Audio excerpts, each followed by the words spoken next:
Dude says. I want you to show me how I love you. I want you to know me. It's definitely know me. Show me. Know me. Show me then know me. You want me to know me? You want to know me? I kind of do, dude. I'd love to dig deep today. Remember when we first knew each other for the first time? Yeah. First impressions? First impressions of JP James. JP Genius? JP Genius. What was your first impression of each other? My first impression of Julian was that...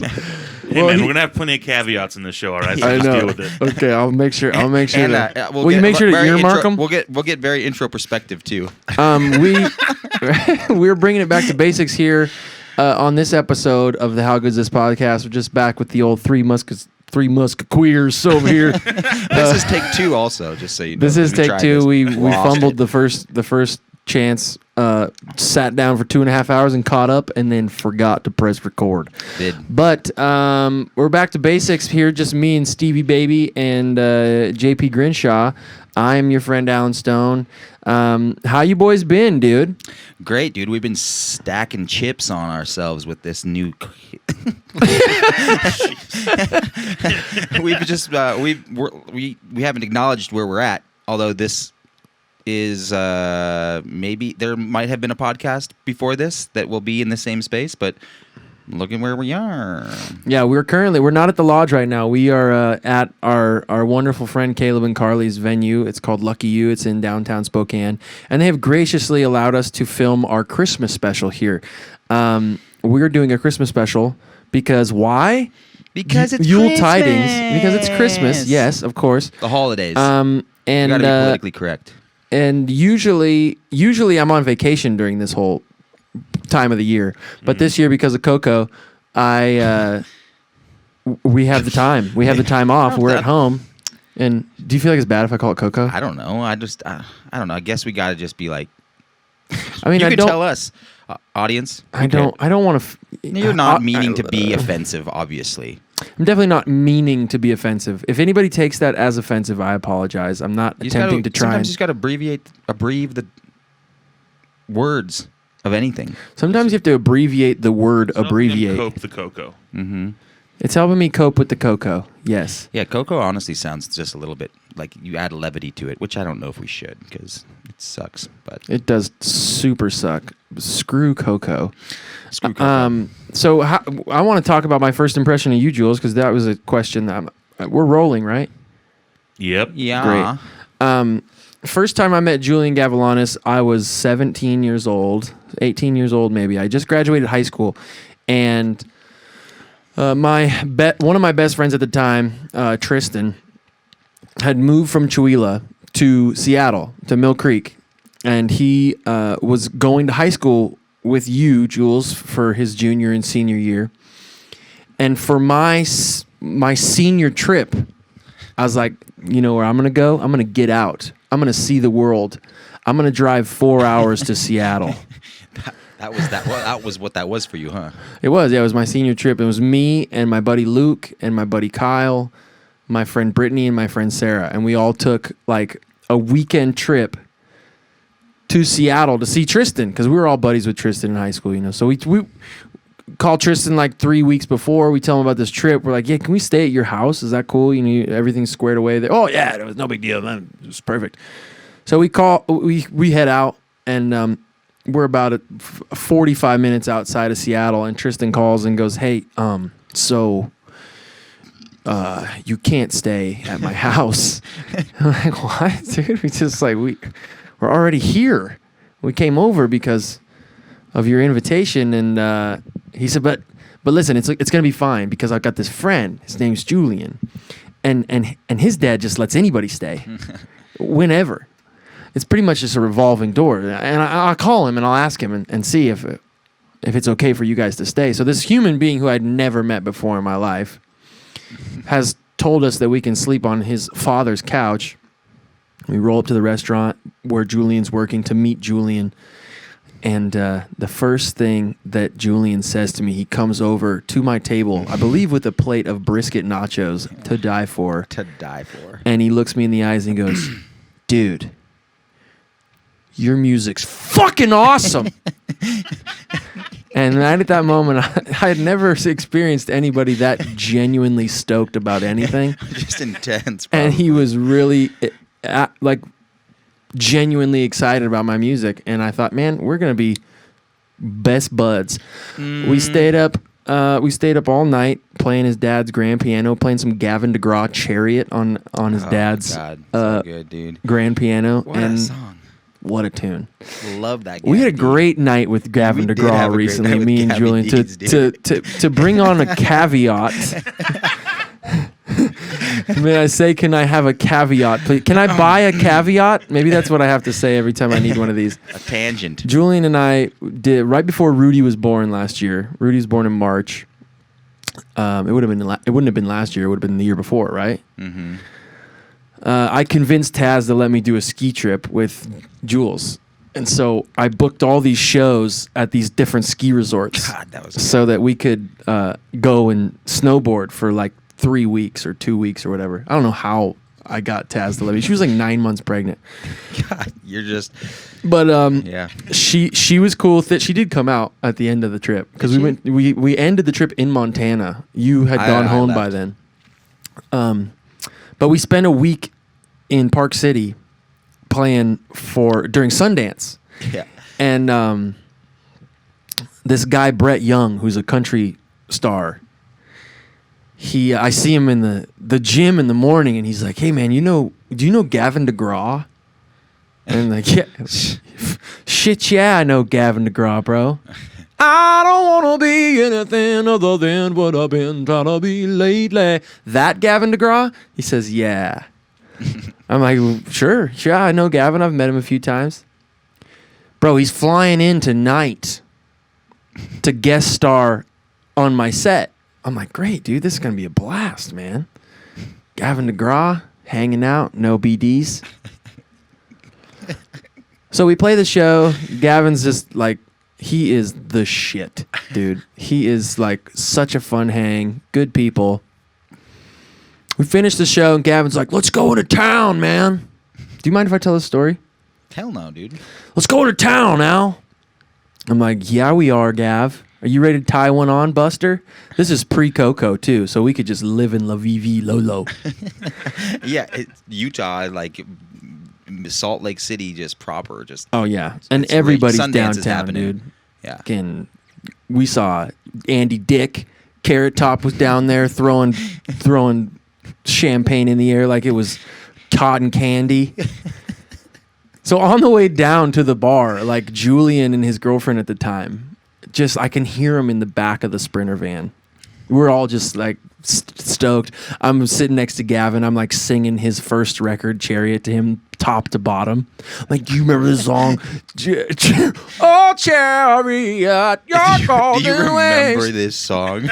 He's like, I don't think I remember that one, man. You sing it again for me? We're having a blast. We're just getting loose, and I just start hearing this like little just thunderstorm happening from the back seat. I'm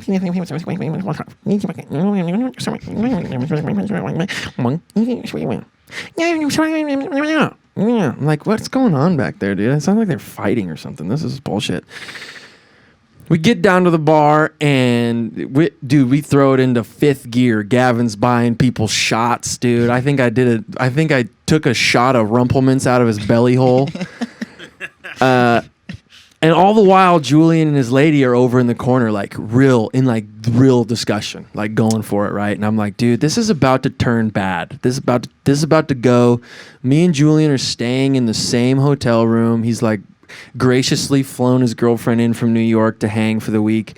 His brother Gabe is there as well. So that we got a posse of people staying in my suite. And I just kind of felt this, Hurricane Earl popping in from the East Coast. So Gavin disappears. I don't know where he goes. And I'm stuck trying to mediate Julian and his now ex-girlfriend. And It's not going well. I can't talk any sense into him. I'm catching snowflakes in the air and I'm showing them to them. They're all each individuals. Not a single one is alike. Really trying to pull them out of this headspace. Can't do it. So we get our van back up to the hotel, which is probably 20 minutes from the bar, and Julian and his lady are still going at it. I'm like, where the fuck is Gavin when you need him? I'm trying to rage right now. I'm not trying to film the Hollywood Hills reboot. So we get up to my room, right? We put the key in the door. I open the door, and there's Gavin DeGraw sitting on my couch, dude. Yes, in the flesh, right? Chirpy 1 and Chirpy 2 are in the background, still fighting. They get in. Once we get in, we happen upon this like super, really in-depth, deep conversation about preterm abortions. Oh yeah. Like some liquor rep and Gavin DeGraw are arguing about abortion, and Julian and his lady are breaking up. Yeah. In my room. I'm like, so I'm caught between two rocks and no soft spots, playing ping pong Pac-Man between Ryan Reynolds and Alanis Morissette circa 2009. and Gavi D's, bro, throwing it down. Oh man. In the name of, I can't remember what side of the discussion he was on, but wow, what a night, man. That was a good time. Yeah, Gabby D's is the best, man. He came downstairs the next night because he somehow managed to get my phone number and asked me if he could borrow my snowboarding gear to go riding with you. Well, because I told him, I was like, there ain't no way Julian's going riding tomorrow. Me and the now ex-girlfriend were trying to like get ourselves back on track the next day. So we like went down and had like a spa day, and we're hanging out in the hot tub at this beautiful hotel that we were at. And here comes Gavin just like on his Bluetooth, just chipping on down with like a mocha chai in his hand. It's like, hey bro, cool if I use your snowboard and your boots? I was like, Gavin DeGraw, dude, you can literally lick my nipples and I would be pumped. Will you sign it after you're finished? Yeah, please. Yeah, that was a good time, man.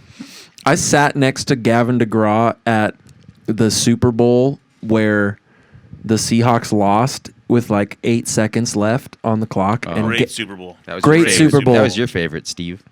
Gavin's a Patriots fan. He's from the East Coast, and that was one of the funnest emotional roller coasters of a night that I've ever experienced in Just my like life. being at the Seahawks game and watching them lose like that. I mean, first and foremost, like it is such a spectacle. It is like if you ever get the opportunity to go to a Super Bowl in person, go because it is like, what, stupid, dude. It's stupid.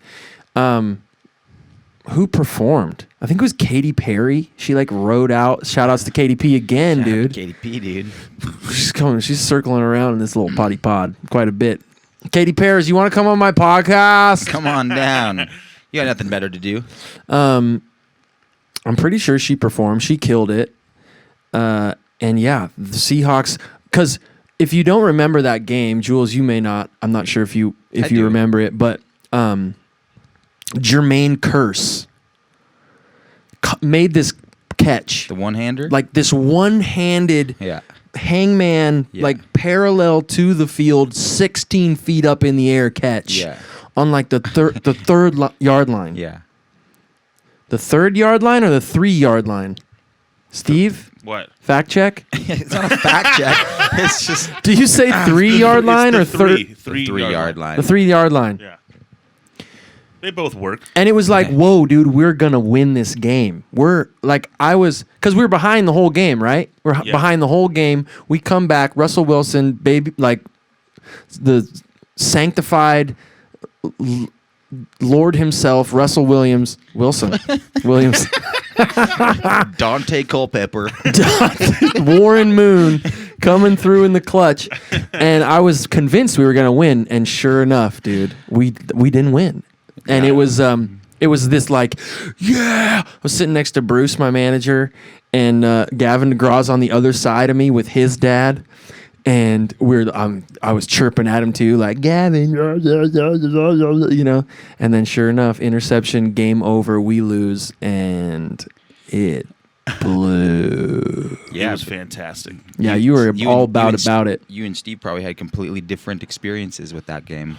I got on stage at the Crocodile where we watched it and had like 180 people viewing it. I was the only person in Patriots gear. I got on the stage because I thought we were going to lose too. I was blacked out drunk. Got on the stage and started throwing Skittles at all of these angry, drunk Seahawks fans, saying, "Taste the rainbow!" Nice, dude. It was What great. a good.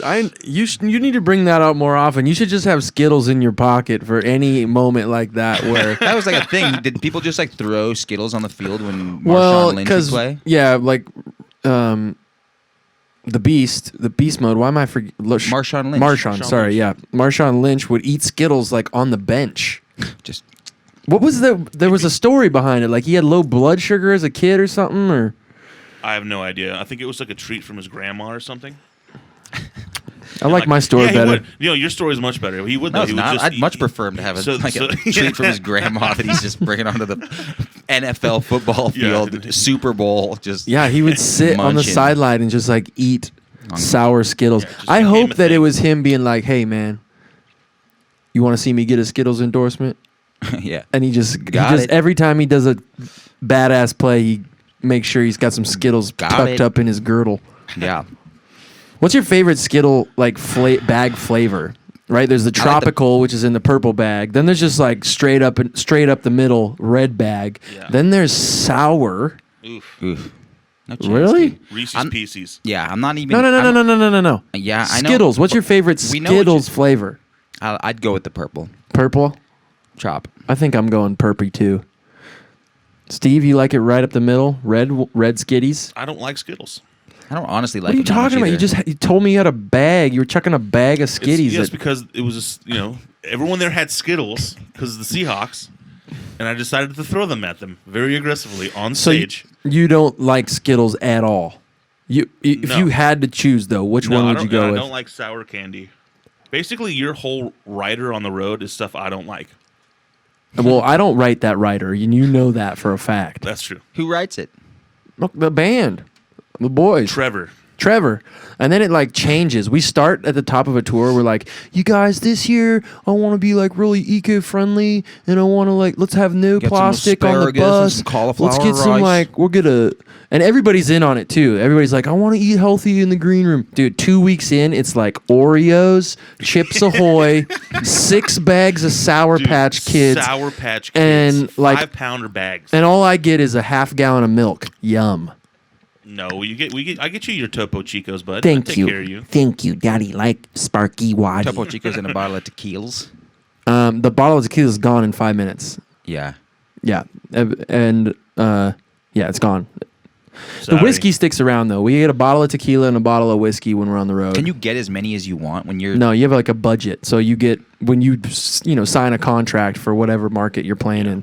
If we were to come to Spokane and get to play at this wonderful venue, like our rider budget would be a lot less than if we played 2,000 cap room in New York, just because there's more money to be depends, tossed too. around. Like here, the part of the rider would be like they feed you in house because the food at Lucky was incredible, and then you just get like drink tickets. Mm-hmm. But if we're playing New York, we'll get kind of whatever we want because there'll be thousands of people there. But if we go play Omaha and there's 600, you get like a $200 hospital budget.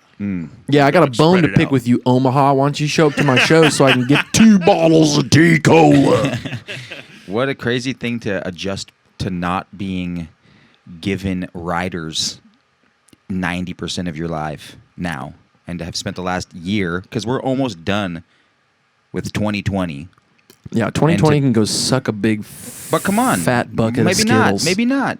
This is such a cool year in the sense that look what we're doing. No, I know. I haven't spent this much time with you in my life.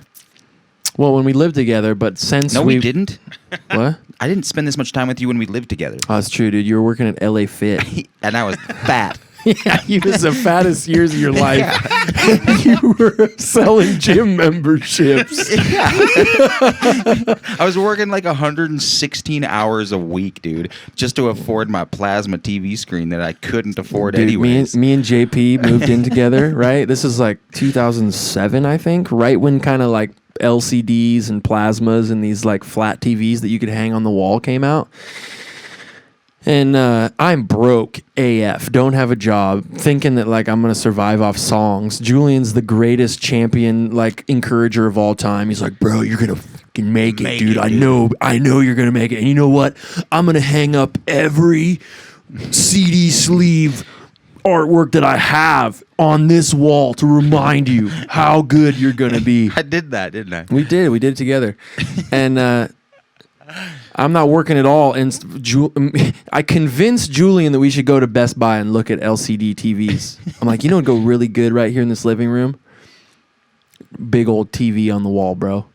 And at the time, I was right. You know, we're munching that piratebay.org. Oh yeah, free movie life. You know, you were ever on that lifestyle, Stevie baby? Good days. Oh, LimeWire, just stealing Pirate stuff. Bay, dude. I was getting all the top choice HD. Yeah, you were, man. That was I wild. downloaded so many 27 seasons of The Simpsons for free. And we promised ourselves that we wouldn't watch anything until we finished that whole entire series. Yeah, it took us like 3 months. Yeah, but that's because I bought that. Or no, So I didn't buy. No, so we go to Best Buy, right, Steve? And we're looking at the TVs. We're like, whoa, what if this one was hanging on? Whoa, what if this one was hanging on? Whoa, man, can you imagine 60 inches on the wall?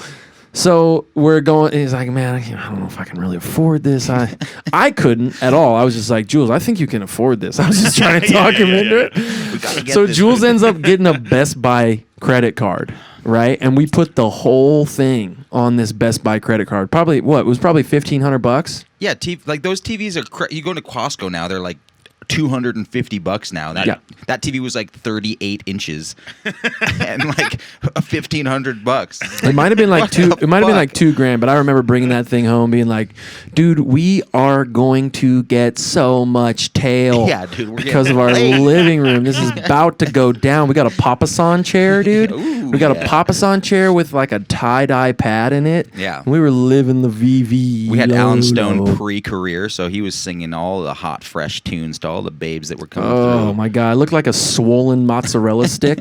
Sweating. And so we get the TV back, and you know we have this TV. We 2 years later we move out of the apartment. It's like TV is now at his mom's house. Like 6 years later, dude, Julian calls me. He's like, "Bro, guess what? I just got a call from collections. I owe $7,000 on that TV that we bought." I did not pay it off. I settled on the fucking TV that I bought so that we could get laid when we were 19 years old. Oh, that was a good I TV. settled. Though. I wonder what the resolution was on that My TV. It was credit probably sucks. 480p. And we Not thought even, dude. We thought at the time it was just like 210. so crisp. We'd go to Chipotle and get a steak bowl between us so we could watch our flat screen. We're hard on the Kraft mac and cheese back in those days, but who wasn't, right? Who wasn't? But look, all I'm saying is that the three of us especially haven't spent this much time together in our entire lives. We've spent more time this year together than we all have cumulatively in the last 10 years of not our... me and Steve, you and Steve but have all spent more time. three of us But like, together, yeah. But like also like concentrated time. Yeah. Like you don't spend like concentrated time with each other when you're on the road. Yeah, when we're on the road, we're kind of living in two different universes. Yeah. No, listen, I was not effing off 2020. I was Well, just you did. saying it I mean, it because sucks. there's a microphone in front of my face and it sounds fun to do stuff like that. Well, get real. Okay, I'm getting real now. Yeah, it's awesome, man. It's awesome to be able to do what we're doing and to be putting together a Christmas show and to be able to have people like the Ingersolls help us through this time and give us this space. And Yeah, we're very lucky. it's the best, man. It's cool that you've been able to develop. Like you're probably seeing the benefits of the community that you've created for yourself just from doing what you've been doing out on the road for so long. But you haven't actually been a part of this community until now, probably. Yeah, it's And cool now to be you're seeing that. back in a town for more than a day and like actually dig my toes in the sand of the community and feel like I'm a part of it. You know, feel like Caleb will tell you, Caleb's in the back on the faders, how many times I've called him and been like, bro, can you help me with this project? I got this thing. And he's like, yep. Yeah. And then, you know, when Taz and I are like, oh man, we're going to eat out tonight. What are we? Oh, we're going to go down to Lucky You because these are our friends and we want to help support their business. And it's like, it just feels same with Dan who lets us use the lodge. Like I feel like an actual part of a web of human beings in a community. And I've never felt like that outside of the touring community. Like, you know, the posse that we roll in a bus with, of course you're going to feel like close to that group because you look out for each other and you see the world together, you accomplish things together. But being a part of like a town, like a space and a city and feeling that and finding those people and finding those humans that you know you can call and will show up for you because you would do the same for them. That's a new thing for me in my adult life that is like really cool. And I feel incredibly lucky that this situation and this pandemic and this year has allotted me the time and the space to really invest that time and invest that energy into what I think is the shit, dude. Spokane's the shit. Spokane's dope. This part of the world is so cool. There's so many good people here, and there's so many good things happening, and I'm just thrilled that they've welcomed me with open arms. Yeah. Do you feel the same way, Steve, since you've been out here? You've been out here for how many years now? 2 years. Do you feel a connection similar to Alan? I mean, you've been on the road with him for just as many, well, maybe not just as many years as he's been on the road with himself, but you've been on the road for a long ass time yourself. Steve's been living out of a suitcase longer than I have. Yeah. Do you feel connected to Spokane? Yeah, I love it here. It's been very welcoming. For most of the time living over here, we were on tour, and like, you know, living out at the lodge basically has been beautifully like isolating and wonderful, and I've gotten to like grow with Laura, you know, my partner, and like that's been amazing. And yeah, I think basically I would just mirror what Alan was saying about being just entrenched in like everyone's kind of helping uplift everyone's spirits during this crazy time, and it's been I've never felt like I've been pushed out. I've always been pushed forward in the community, which I feel has been really nice around here. Yeah, cool. I miss Santa Barbara, California, but that's okay. Yeah, Santa Barbara is a hard place not to miss because that place is so beautiful and just vast. It's just it sucks being so far away. I mean, you in New York, it's just tough sometimes being so far away from your family for so long. Yeah. Well, my family's here, so it's weird to be closer to my family for the first time. But still, yeah, totally. I'm like a 5-hour drive away from them, which is basically the same as a 5-hour flight away from them in New York. So it's an interesting thing because I've seen my family a little bit more, but I still don't see them as much as I should, which is my fault. But we're also just working and trying to create something, and I feel honestly connected to Spokane now, which is weird because I for so long I wanted to feel connected to Seattle. And then was like, I got to get out of here because of the community that I've created, and I'm feeling like I'm going to, I don't know, some ego part of my brain was like this. I'm like feeling this sense of arrested development, and I need to get out of here. I need to go like make something happen for myself. So moving to New York was to like get away from Seattle. Yeah. Never thinking that I'd come to Spokane and spend time out here. Now that I'm out here, it's just like, oh wow! Like, I guess it's just to say that it's wherever you go, it's up to you. However, you're going to frame that place and whatever you're going to, however you're going to like make it for yourself. And I think it's a big testament to you, Alan, for having the resources and the space and the opportunity to come out here and get started with all this stuff, because I had this idea of like, okay, cool, like after this trip to Spokane, I'm going to go back to New York, and then I'm going to start working on all these projects of my own that I have, because my kind of acting career is on a standstill. But I'll go back and I'll start like, working on some of these scripts that I've been working on and start producing this and start producing that. And I was like, why don't I just take advantage of like everything that's here right now, especially if you're trying to convince me to do it. I'm like, dude, I don't know if I can. Like, it took you a minute, crazy. though. It took me a minute, man. And it was took you just a minute to scary. come through. It's just scary, you know. And I think it has to do so much with your ego, because for me, it was just like, I've been living in New York, and like I'm supposed to be this like New York actor who lives out there and who does this thing, and there's this impression that I want to maintain, and it's just like, dude, that's fucking bullshit. Like, it's not like just do whatever actually makes you happy. Do whatever actually moves you in a direction that feels good and honest. And this is more so that than anything I've ever done in New York. And that's not to say that what I'm doing in New York isn't like great and awesome. Shout out to Blue Bloods. Bro, Blue Bloods was my jam, dude. Tom Selly, what's up? Do you want to come on the pod? I feel like Dick Wolf needs to invite you to his Christmas party just because you've been in so many of his productions. I don't know why he won't, dude. Dick. Is he still around? Is he still alive? Yeah. Yeah, dude. He's like just adding shows to his catalog. But does he just produces them, right? He's not like on set directing. No, never. No, he doesn't even produce that. I mean, what does he look like? He's just an old man with like white hair and short. And, dude, Dick Wolf. I feel like there's just so many things that you could just. Dick Wolf. Dick Wolf. Wolf Dick. Wolf Dick. Yeah. Yeah, incredible, man. It's incredible. What do you think of the wolves? Like the animals? Yeah. I think more of them when I'm out here, I guess, than I would when I was in New York. I think more. I don't care how often you think of Brooklyn, I think they're cool. I'm not talking about a quantity of times pass your mind. I'm saying, like, what do you think of the animal? I think they're badass. What's man. your favorite apex predator? What's an apex predator? I think it's a word that goes before predator that means something. What's your favorite apex predator? What's an apex? I think apex means like nothing kills it. Like, we're an apex predator. Yeah, like a great we don't have anything predatorily coming after us to eat us. Great white shark's a predator, like that kind of an animal. A lion. Bear. Hippopotamus, dude. No, bears aren't predators. Hippopot? Bears are dangerous. Hippopotamus is the most deadly animal in Africa, but they're not actually predators either, because there's a difference between... So humans and domestic cats are the only two animals that actually hunt for sheer pleasure, not for like food or desire.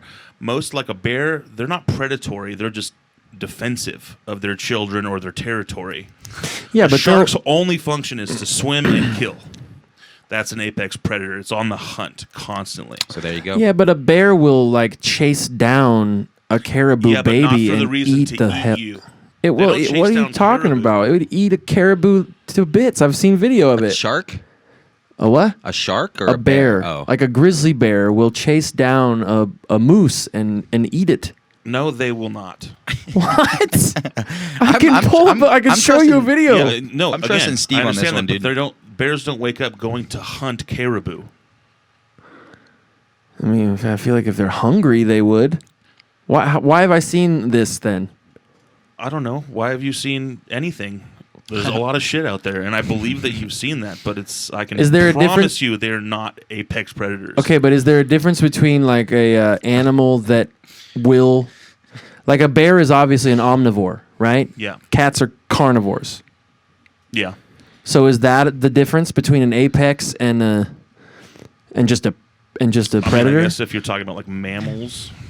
I just wish we could have people call in like on the line and just be like, "You guys are fucking idiots." No, I'm pretty confident in the animal world. I wish we could do that. We should take calls sometime.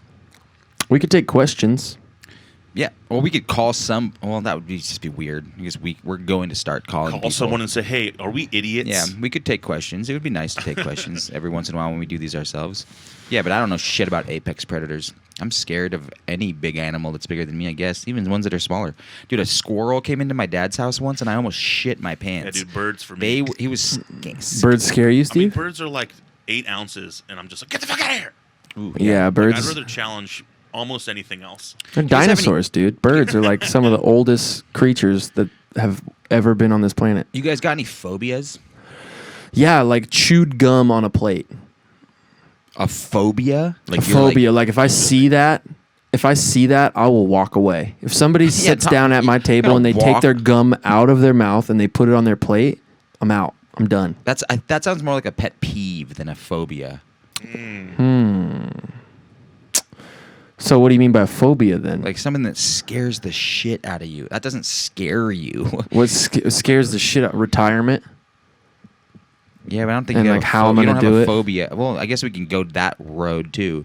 You're scared of retirement because you're gonna. But you mean like a arachnophobia? Like you're well, no, that's just the phobia that like gets the most attention because it sounds. But it's like cool. it's like an unhealthy, irrational fear of something. Would you call that a phobia? Yeah. Yes. Okay. Pooping in public.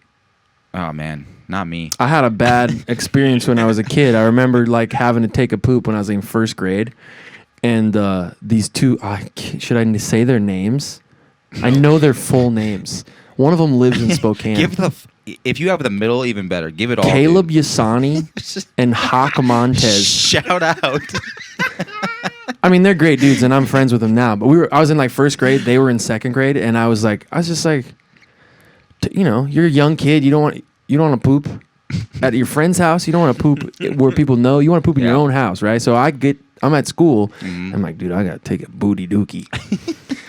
So I get into the bathroom, and I'm in there, and Caleb and Hawk come into the bathroom, and they must see my shoes. They know somebody's in there, so they think it's hilarious to just like grab the top of the stall and jump up and look down into the toilet while I'm pooping.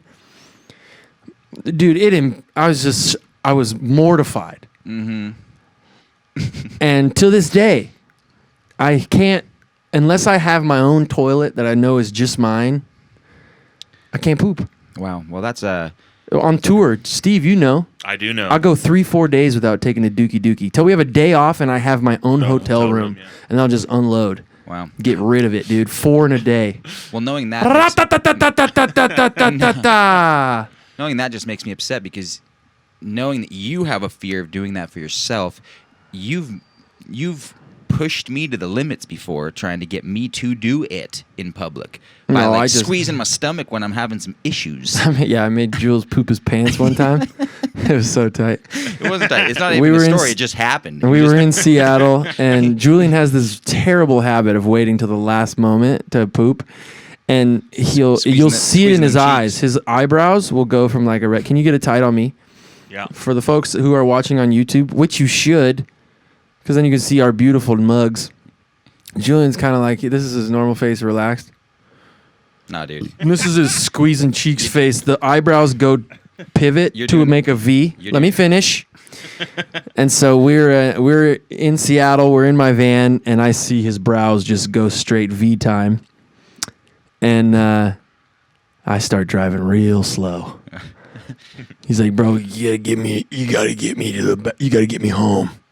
I'm squinching cheeks. And I just was like, nope, not gonna do it. So I just slow down. I'm going like 10 miles an hour. We're like a mile and a half away. I'm like, I kind of feel like some chips or something. You want to pull over and get some chips? He's like, dude, I'm serious, dude. I'm gonna poop into my pants, man. I'm like, no, sorry, I forgot, Jules. Yeah. So then we're like, half a mile away. Then I'm hitting every red light on purpose. Like it'll be green, and I'll slow down because I know it's gonna be yellow soon, and I'll hit that red. I get around I'm 150 yards out from the house, and I just start poking him in the ribs. Oh my God! Just poking and tickling him, pokey ticky. And I kid you not, I have a video of him walking to the house with poop in his pants. You got me. And it's one of my highest achievements. No, it's bullshit because from somebody who has a phobia of pooping in public, you push me to the limits, dude. I don't necessarily have a phobia, but I definitely don't want to poop in public. You made me do that, dude.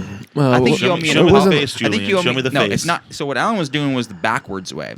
Okay. So what it actually is it's up first. Like I'm just like, hey man, what's going on? And then it goes. Oh shit! That's what it is. Her forehead leans back, and you get it rocking like you got a triple forehead. Me and my brother Tony. Get it tight on him. So it's just like, hey, Al, dude, I gotta take a dump. Can you get me home? That's so good. I'm serious, dude. Oh, Those are the faces I was making in those Christmas photos today, dude. Dude, we took some mad good Chrissy Chris speaking photos. Of poop, let's have a caveat and discuss what we're doing. Caveat. Caveat. Caveat time with Al. We're shooting a Christmas special. That's why we're here at Lucky You. And today we shot some epic Christmas photos with our new best bud, Stephen Day, and our longtime friend Zach Clark. We go check it out. It's up on Instagram. We all threw on articles of clothing that were way too tight for our meager, pale, lumpy bodies, and they turned out good. Taz was on the flicker. Taz was flicking some flick, and wow, dude, it's so funny. Like, Like, so proud about a project. It's so cool to. I don't know. In my mind, I get super like eager and excited, but also anxious about like, oh my God, we need to do this the right way, or how this way, that way. Like, you think about all the options to make it like professional and right. And we went to Target and literally got the first dumbass looking turtlenecks and red pants that we could find. And good old Can you get it tight on it? I want to pull Daisy. I want to pull the photo up. It was so good, man. We just like we didn't think too hard. And then we went. We're just like everything that we're doing here. We're not thinking too hard. Can you see this in my shot, Steve? Look at this. Barely. Fact. But it's so cool just to. It's like, I guess for the people at home that are potentially listening to this right now, if you have an idea to do something that seems like God, that's just like, I don't know how to start. I don't know how to get it going. It's like, just fucking do it. It's so it's not as hard as you think. Everything is easier said than done, of course. We have a lot of privileges in that we have all this gear, and Alan has created a life for himself through his music and through what he's been doing. Yeah, and you better never forget it. Hey, dude, I'm going back to New York tomorrow. You fucking shitty boy. We've been dropping a lot of bombs. We've been dropping a lot of bombs on this potty, No, we dude. I hope haven't, Sandy dude. Stone's not listening. Does Sandy Stone listen? I doubt it. No, hell no. I don't think she My mom listens listened to the podcasts. first like 3, and she was like, "This is good."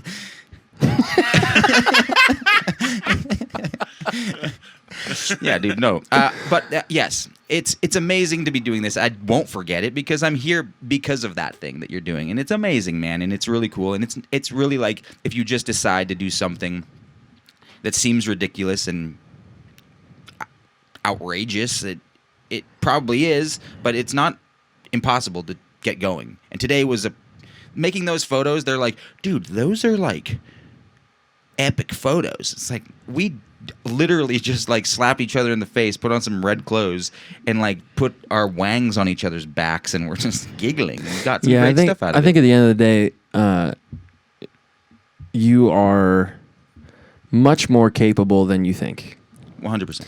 And seemingly the biggest obstacle towards any milestone is not the journey, it's the vehicle, you. Mm-hmm. You are the biggest obstacle to yourself, and that is you talking yourself out of whatever you think you can't do. And I think when you have for me, like I have a family now, and providing for that family is this. It's not like there's no ifs, ands, or buts about like feeding my child. I have to do that. There's gonna be no failure. So for me, I think it's maybe a little bit easier than somebody who like is single or has no dependence, because you actually have the capability to talk yourself out of stuff because you're like, oh, it's not necessary. Mm. Whereas for me, like to throw as many things, like during this COVID thing, I'm just chucking as many balls at the wall and hoping that one of them sticks, because I have to I have to figure something out. I got to like figure out a way to put food on the table. Start throwing anything but balls at a wall if you want them to stick. Yeah, I kind of midway through that, I was like, go get your real estate license or something. I feel like it's darts, maybe. Yeah, darts. So I'm chucking as many darts at the wall as possible. Balls are just bouncing back, dude. And so, I think prior to having Rudy and getting married to Taz, I talked myself out of a lot of opportunities. Mm-hmm. And a lot of things that I should have been doing that I was like too afraid, didn't think I was capable, didn't think it'd be good. So many things. And so my encouragement to anybody is just try it. If you have the idea and you have it in your mind, don't worry about all of the things that are going to get in your way, or the work, or how many people you're going to have to convince to help you. Just go. And you're going to surprise yourself. You might let yourself down a few times, but the only way that you can surprise yourself is by getting your ass in gear and moving. And that's, I think, what any of these projects have taught me. Anything that I've ever done creatively and artistically, I'll look back on things that I've done. I'm like, how did I pull that off, dude? How did I convince like 12 people to jump in a bus, leave their homes, sleep in a casket on, 8 wheels, 5-pound bags of Sour Patch Kids. Just, and pull off a tour? How did I convince, a litany of people to come together and make an album? How did I convince people to, like all these things that I get to put my name on, but in reality, like, took so many more people to do than just me. And it was really just kind of jumping. It was really kind of just jumping in and trying to tread water. And treading water is going to get a little easier after a while, after you jumped in the pool. Like, this project we're doing together, the reason why we're on the stage, we're doing a Christmas special together. We're coming at it from two different perspectives, right? Because like I've done projects that are big before, and so this project doesn't intimidate me in the same way I think it does you. Mm-hmm. And you've come at big TV productions and movie productions in a different regard than I have, and so you've seen it like, no, there's like a whole ton that goes into it, where I was like kind of just thrown together stuff since the beginning of time. Either which way though, regardless of how scared or not of this process either of us are, we just jumped in. It was like, we'll just do it. We'll just pull it off and do it. And I would encourage anybody who's just on the cusp of setting sail and trying something, man, just do it. Just do it. Don't talk yourself out of it. Don't play the safe card, even though the safe card is probably the smart card in most scenarios. Just do it. Go. I'm going to say that this is for positive things in the world, not for negative. Oh my God! Yeah, people. Of course. I mean, yeah, that's obviously not who I'm talking to. Devin, don't burn down that Arby's. Yeah, please don't.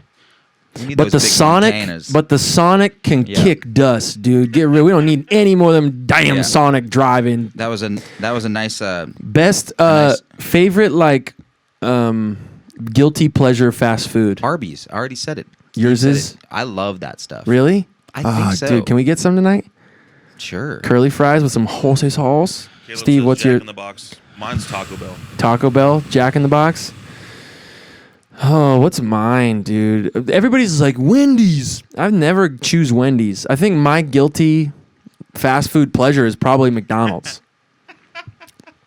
Caleb's back here just like, I do not feel guilty about Jack in the Box. I do not. And you shouldn't, bro. You shouldn't, because your body's hot, dude. Bod, dude. You got a big bod. Yeah, we're out there. Banging Caleb's bod. keeping it tight. Caleb's keeping it tight. He works for a living. We're over here just slouching, eating Jack in the Box 99-cent tacos. Flaming hot chips. I'm interested before we wrap this thing into wherever it's going, to come back to a statement that you made earlier, Alan. You said, and it goes to you too, Steve, and myself, about the fear of retirement.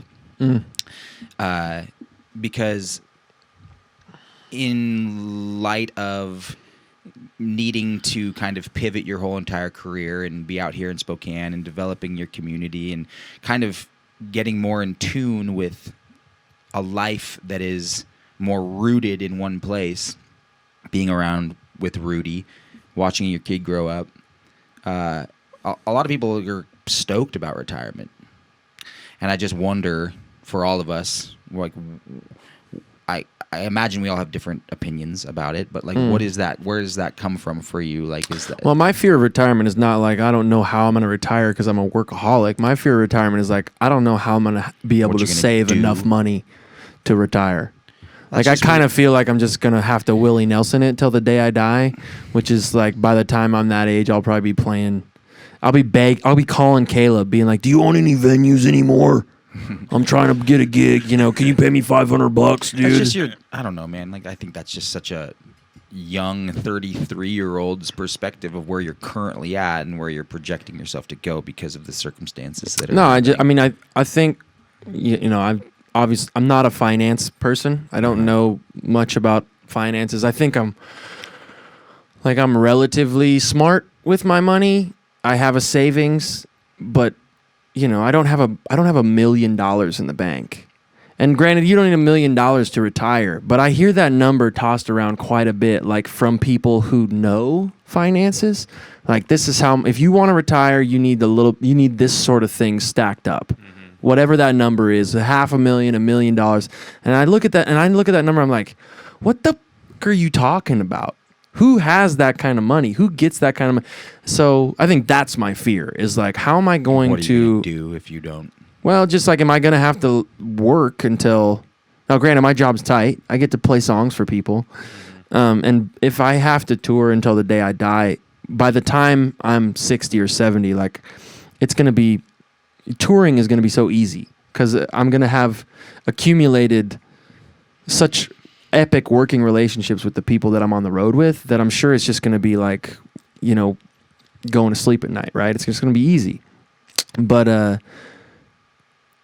you know, and I also kind of said that facetiously just to be funny. I'm not like actually, I don't like stay up at night. I think fear, you know, like providing for Rudy and being a good dad. I think that's one thing that's like really, really on my mind a lot, is like how it could be a little misdirected to think that I have a real influence on my son. I think sometimes parenting, I've heard it put that like parenting is not you guiding your children or like taking their hand and showing them the way. It's really actually just like kind of running alongside them and doing your best to like push things out of the way that are going to like deviate them from a positive path. But I worry about that a lot. I worry about how much I'm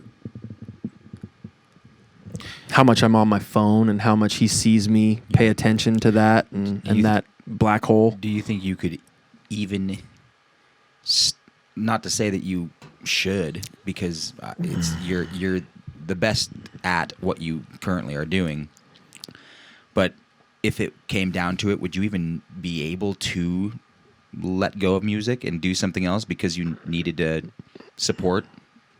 I mean, I would weigh the options, of course. If it was something that I was like, oh man, like this thing is over here and it's gonna do this for me. Just like any decision you make in life. Yeah. It's like, who do I get, the buttered chicken, or am I going with? I'm just wondering, like, have you ever even thought about like, what if I could do something different than music? I think I could. I think I could definitely do something different from music. I've really found a love for production in the last 3 years and I think I could do that sort of thing. I would hope that, I think I'm best suited for something that is creative. I don't think I could sit behind a desk and like do people's taxes. I think that I would just be really bad at that. I think I'm naturally a procrastinator, and I don't think that procrastination works really well with 401ks. I could be talking out my butt, but I don't think that those two combine very well. But I definitely could do something else. I definitely know that I have the capability and I have the drive and just an intuitive sense, I think, of figuring things out if I'm interested in them. Mm-hmm. You know, like I'm not going to figure out how to show off the new line of Nike sweatpants at a retail space, because just I have no desire to do that. But if I have a passion for it, I can typically seem to figure it out. Mm-hmm. Have you?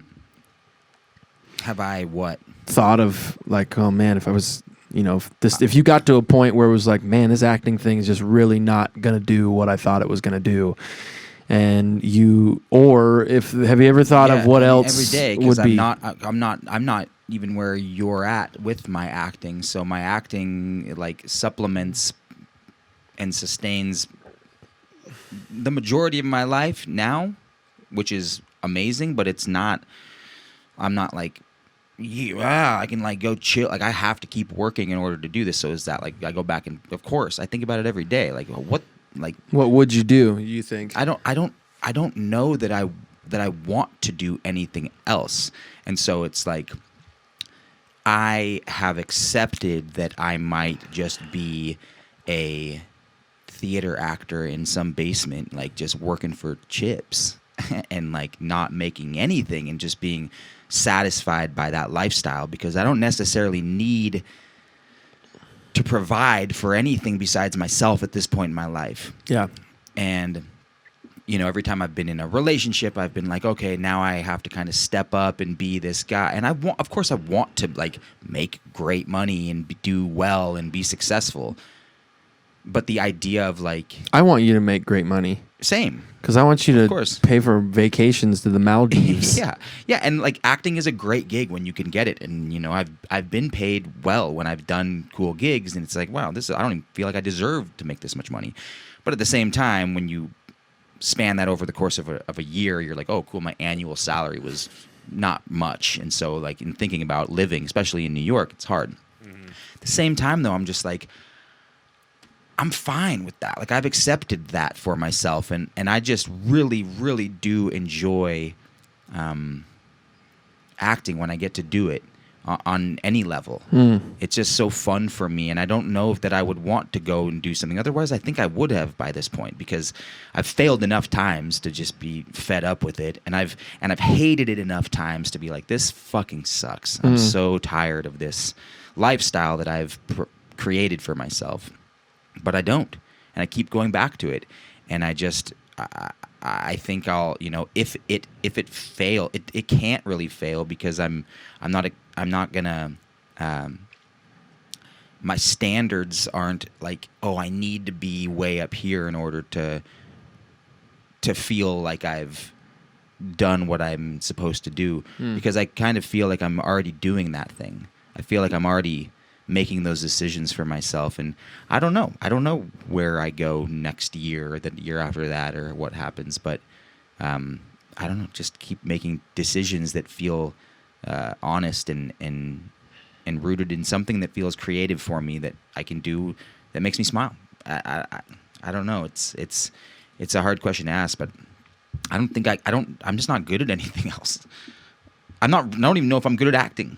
Like I'm just trying to be like an honest person. I'm just trying to like, maybe I want to encourage people and like make people feel like they can appreciate who they are better. But I don't know. Maybe that's starting like an acting school and giving people like an education and getting out of their head and trying to be as honest as they can, and giving themselves permission to be their most genuine self through hopefully an example that I can create for them. I don't know if that's a thing that I wind up doing or if it's not. But you make a hell of a rap. Oh, dude, my raps. Oh man, I've turned my nose up at raps sandwich, not like hip hop, for many years, because it's all you eat. I will ask you, Jules. Come on. We're in New York City, baby. Where are we going? Where are we going to eat? We going to do a little Brazilian steakhouse. We going to go get some pasta. He's like, I don't know, dude. You come to my apartment, I'll make you a wrap. I'm like, what is wrong with you?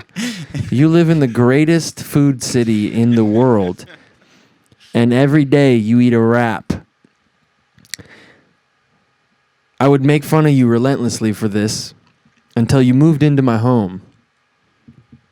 Dude, I fuck with wraps, Steve. I'm down with the wrap. It's quick. It's handheld. Steve said a wrap. It's pretty tasty. Now, this ain't going to be my last meal. No. But I definitely have a newfound soft spot in my heart for wraps. And Jules, you make a good one. Although I wish you would use provolone instead of like you do Parmesan sprinkles. And I was like, what are these for? Yeah, I found that out too. Stupid, Really? dude. Yeah, get some real cheese in there. Okay. I bought you real cheese at Costco. I bought you a big old bucket of provolone. You didn't use a single slice. I'll try that out next It time. went to waste. Yeah. I wanted to make sure I wanted to ask Steve the same question that we were asking ourselves. Do you think about that? Do you think about like, man, if this COVID thing never straightens out and my days of a crewman go to the wayside? Have you ever had those thoughts? You must have. Yeah, I mean, I think everyone thinks about that kind of stuff. I mean, I think, again, going back to what we had talked about, not during this podcast, but before, where you two are more focused on like achieving goals and like supporting other people, as Julian said, and like I'm one of those people that like he would support because I'm like kind of a utility guy. So I kind of just feel like I could go into some sort of like venue management or something, which I've done before, which is kind of like what I've thought about. Mm-hmm. You know, but yeah, there's no venues, so Yeah. hobo writing a novel, Yeah. I'd read it. writing my memoirs. I mean, I think you both are, to circle back to the earlier point I was attempting to try and make, is I think we are all, you two included, capable of so much more than you think. I think that when in the right frame of mind and in the right state of inertia, you can do and achieve and figure out so many more things than maybe we give ourselves credit for. And if a situation ever arises where we all have to reinvent ourselves, I have no doubt in my mind that we could open up a Five Guys. Yeah. You know what I'm saying, dude? I'm dropping double patties every day because I'm down with that. And I love patties on my that I had. I love the peanuts on the... Hey, let's back up, though. Five Guys doesn't have the peanuts anymore. I hate Five Guys. This podcast is over. Yeah. It's been fun. Julian will no longer be featured on this podcast. He decided to go a different route with his life and his career. And he now works at Fidelity. So go check him out. Get yourself some terrible financial advice from JG. You don't like Five Guys. We ate there the other day, and you were tickling your tummy. Because I was so hungry, man. Dude, you were sitting in the front. I'll never eat that. He was sitting in the front seat. God, anytime my friends are just like, hey, dude, you want to go to Don's? I'm like, fuck no. Absolutely not. Look at the disdain. Look at the disdain in his. Would you do a tight on Jules? Yeah. And look at the disdain in his eyebrows for the food of peasants. For the food of peasants. No, it's not even the food that the people of, it's not the, even, of the dude. underbelly of the trash people. He calls it trash people food. Dude, it's trash food and it's expensive. It's like I can go to. It's just what? Bullshit, dude.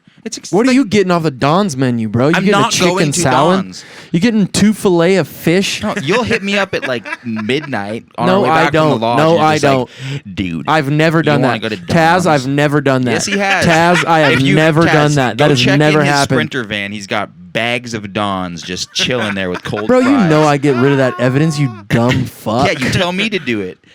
Fucking idiot. Wow, there's like 14 bombs. We're sorry for the folks dude? at home. I do love to throw down some fries, but yeah, I mean, like the fail-safe plan has always been for us to open a Qdoba.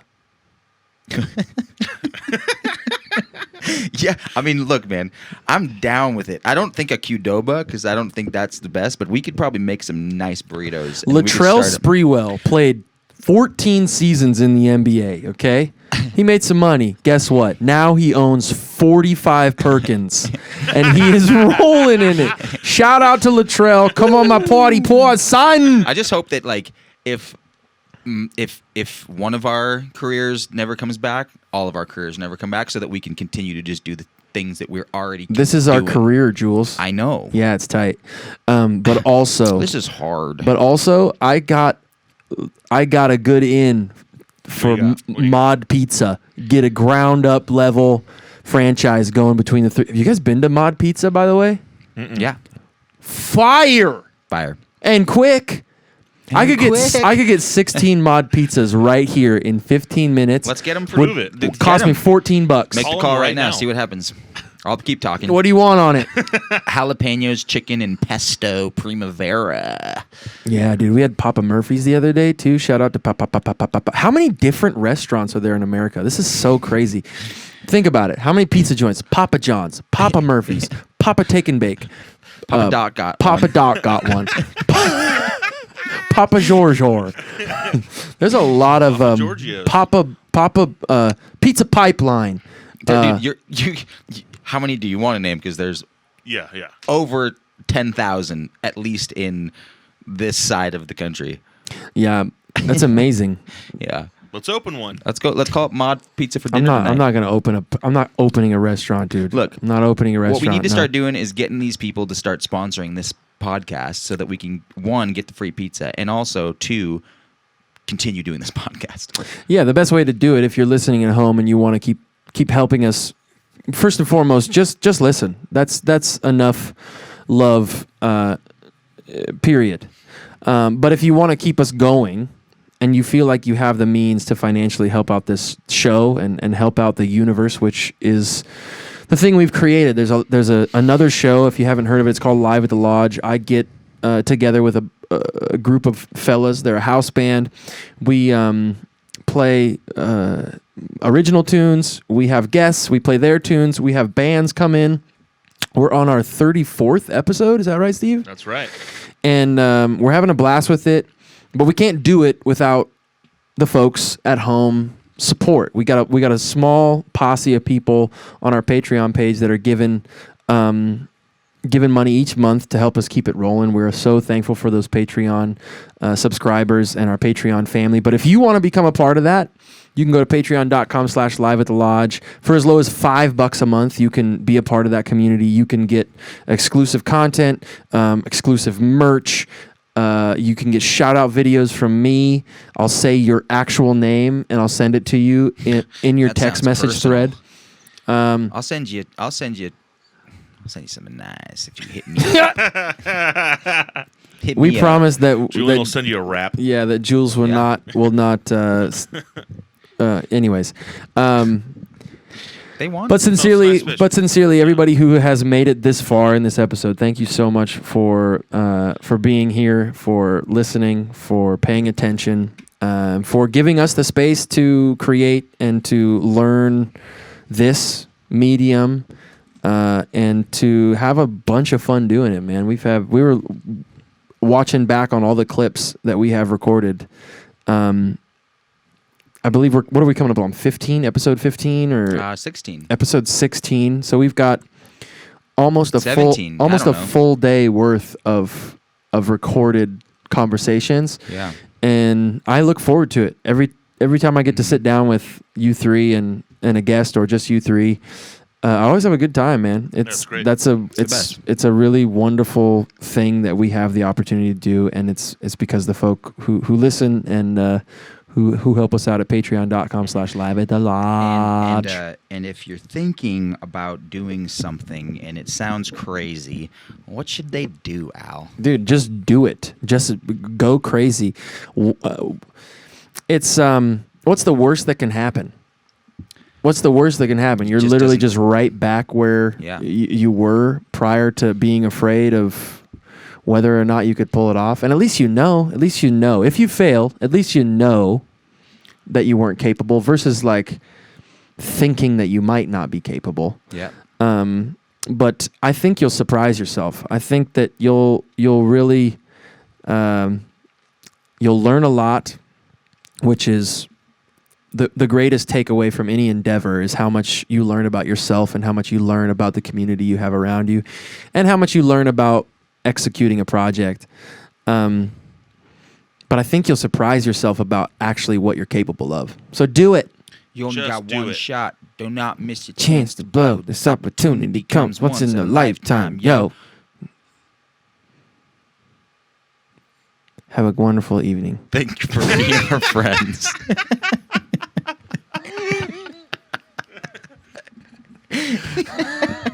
Oh, boo-boo, did you just make it to the end of the video? Yes, you did. Do you want to see more videos just like this one?